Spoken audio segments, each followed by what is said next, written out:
anak saya dok, lemes banget, udah nggak bisa makan minum, muntah-muntah terus mencret banyak banget dok, udah 2 hari kayak gini terus.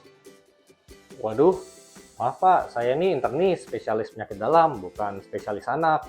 Oh iya saya tahu kok dok, cuman ini meski kelihatannya anak-anak, aslinya umurnya udah 50 tahun kok. Wah, anaknya awet muda banget Pak.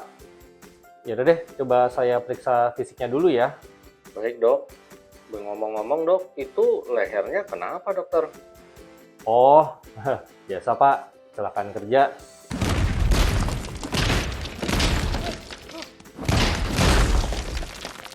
Aduh. Malah jadi dokter bisa kecelakaan juga ya ternyata. A few moments later. Gimana dok hasil pemeriksaan anak saya? Wah Pak, ini anaknya dehidrasi berat loh, kurang banget nih cairan tubuhnya. Sebelumnya berat badannya berapa ya? Banyak nggak turunnya Pak? Terus pipis terakhir Bapak inget nggak kapan? Sebelumnya dia gemuk dok, berisi lah, suka makan dia. Dari buah sampai metal juga dia makan. Tapi ya itu memang sembarangan lah, makanya mungkin keracunan makanan kali ini. Pipis terakhir sedikit dok, seingat saya kayaknya kemarin sore deh. Dari pagi belum pipis sih ini. Waduh, ini sih harus segera dirawat ya Pak untuk diganti cairan tubuh yang hilang. Ada kemungkinan udah komplikasi bisa gagal ginjal akut juga nih kalau dalam 12 jam terakhir nggak ada keluar pipis sama sekali. Astaga dok, amit-amit. Masa anak saya kena kasus yang lagi viral itu dok? Agak beda sih ya Pak kalau itu. Kan yang lagi viral tuh kenanya ke anak-anak ya. Kalau ini kan umurnya udah 50 ternyata. Lagi pula kasus gagal ginjal akut yang lagi viral itu penyebabnya masih diselidiki. Meskipun nih perkembangan terakhir tuh ada laporan ya dari Dinas Kesehatan DKI kalau nggak salah. Ada yang kondisi gagal ginjalnya juga berbarengan dengan riwayat infeksi leptospira alias penyakit kencing tikus gitu ya. Terus ada juga yang komplikasi dari virus flu, influenza ya, cytomegalovirus, ada juga yang herpes, terus kena bakteri ke perut tuh ya, Shigella, terus Escherichia coli yang penyebab diare pada anak. Terus ada juga sih memang yang ternyata komplikasi dari long COVID syndrome. Waduh, berarti masih berhubungan sama infeksi kuman ya dok? Gejalanya gimana sih dok anak-anak yang sakit kena gangguan ginjal itu?